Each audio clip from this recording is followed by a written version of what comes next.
I've been amazed at watching other people's videos and wondered why they would try to grow broccoli, for example, in April or May, or how can someone grow open tomatoes and cucumbers in November in Hawaii. So I decided to share my growing environment according to the USDA growing zones and encourage y'all to do the same. This video pertains to vegetable gardens and not anything like perennials and annuals. There on your screen you'll see the USDA grow zone chart. There I am in that yellow ochre color in South Louisiana, zone 9A. This picture is focused on the eastern half of the country, but you'll see the colors on the western half as well. This video will talk about the spring-summer garden, the fall-winter garden, the average temperatures, rainfall, what I can grow, and what seasons. Let's talk about the type of weather for my zone, or at least here in my part of Louisiana. The humidity goes from muggy to oppressive. Normal highs progress from mid-70s to low 90s Fahrenheit, 23 to 33 Celsius. We receive an average of approximately 5 inches of rain a month, although in the hottest months we receive approximately 6 inches. Warm fronts and daytime heating influence our rainfall. Here are the average high and low temperatures, including average rainfall.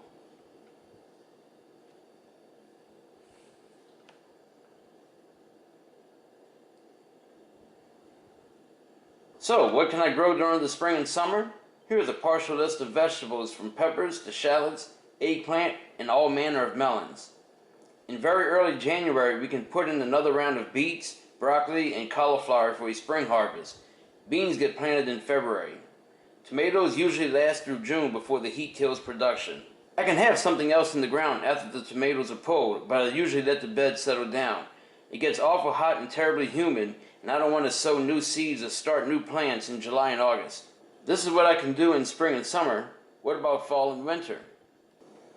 As for the fall and winter weather in my part of Louisiana, zone 9A, the humidity level isn't muggy and feels real nice.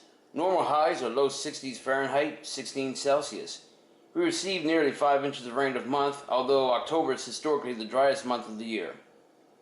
Our weather is generally influenced by cold fronts from the north, which start to arrive in mid-October. They start as dry fronts, which make the low 80s feel somewhat decent. Over time, the temperatures will drop sharply for a day or several days or longer, depending if another front pushes through with colder air in rapid succession.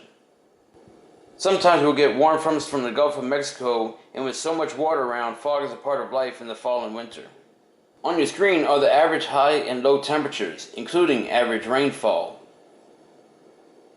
So, what can we grow during the fall and winter? Well, in late summer and very early fall, we can put in a second crop of tomatoes.